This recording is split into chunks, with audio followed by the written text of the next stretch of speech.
Pacifica Radio, I'm Christina Onnested. Israel's ground invasion of Gaza's southern city of Rafah began overnight, despite Hamas agreeing to a ceasefire that Israel rejected. It's taken full control of the Rafah border crossing, where Israel previously was allowing a trickle of aid to enter Gaza. The World Health Organization's opposing the ground invasion today, warning the lives of more than 1 million Palestinians who fled there. Some 600,000 of them children are at grave risk. Ravina Samdashani is a spokesperson for the United Nations High Commissioner for Human Rights. Gazans continue to be hit with bombs, disease, and even famine, forcibly relocating hundreds of thousands from Rafah to areas which have already been flattened and where there is no shelter, virtually no access to humanitarian assistance is inconceivable. It will only expose them to more danger and misery. There must be a ceasefire.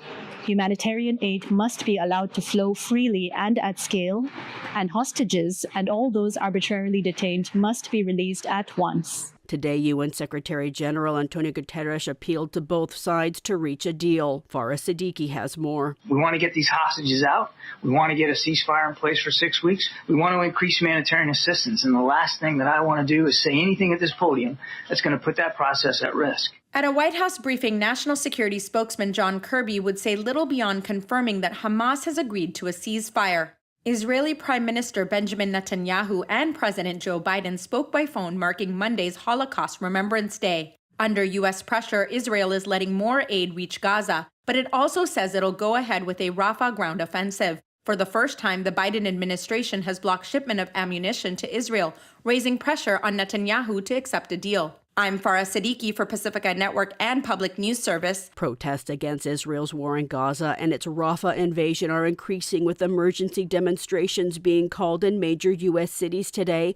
Student encampments continue. Some 43 students were arrested at UCLA last night. Students at the Rhode Island School of Design organized a sit-in as part of an ongoing student strike demanding divestment from Israel.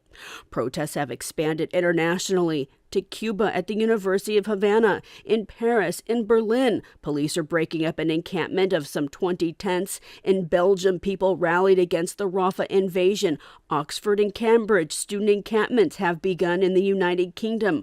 Also, encampments have propped up in Finland, Denmark, Italy, and Spain. Russia's President Vladimir Putin began his fifth term as president after destroying his political opposition, launching a devastating war in Ukraine, and consolidating power. Already in office for nearly a quarter century and the longest-serving Kremlin leader since Joseph Stalin, Putin's new term keeps him in power to 2030, when he's constitutionally eligible to run for yet another 6 years. Millions of Indians across 93 constituencies are voting as Prime Minister Narendra Modi mounted an increasingly shrill election campaign, ramping up polarizing rhetoric against Muslims. Modi cast his ballot today in the months-long election, where he again used heated rhetoric, calling minority Muslims infiltrators. FSN's Neha Punya reports. As millions of Indians queued up to cast their ballot in the third phase of polling, among them was the country's Prime Minister. Narendra Modi voted in his home state of Gujarat. The Prime Minister is facing flack for targeting minority groups in his election speeches, something he's continued to do despite a notice from India's poll body. His party has defended Modi's comments, where he's accused the opposition of wanting to prioritize the progress of Muslims over Hindus by saying he's simply speaking the truth. But the opposition is accusing him of running the most divisive election campaign India has seen in decades.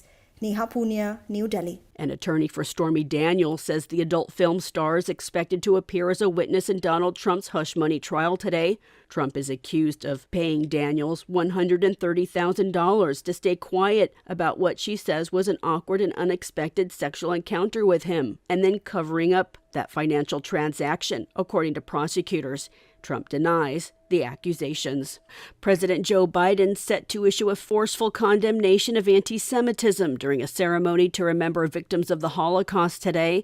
His speech comes amidst the backdrop of the Israeli-Palestinian conflict that's erupted since October 7th, Hamas's attack, and Israel's ensuing war in Gaza. Independent Vermont Senator Bernie Sanders says Gaza will be Biden's Vietnam and announced his re-election while he supported Israel's right to defend itself himself, he's become increasingly critical of its war in Gaza. Farah Siddiqui has more. Along with his concerns about rising wealth inequality, Sanders says he's running to defend American democracy during the most important election of our lives. Will the United States continue to even function as a democracy, or will we move to an authoritarian form of government? I'm Farah Siddiqui for Pacifica Network and Public News Service. I'm Christina Onnested reporting for Pacifica Radio.